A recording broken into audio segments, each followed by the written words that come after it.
قد أذن لكم بفتح بلاد الوندال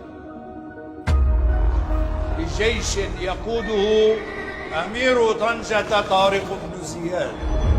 إن رسالة الإسلام ليست رسالة مخصوصة بشعب أو منطقة، إنما هي رسالة رب العالمين للبشرية كلها.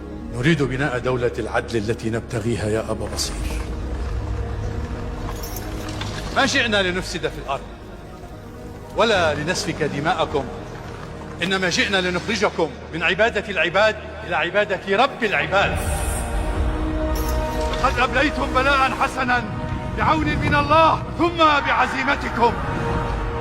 الأمة التي استطاعت إسقاط الفرس والروم لن يقف في وجهها أحد بإذن الله تعالى. ما قطعنا الفيافي وجابهنا الأهوال وأهدفنا نحورنا للرماح إلا لنقيم الأمن والعدل في هذه البلاد.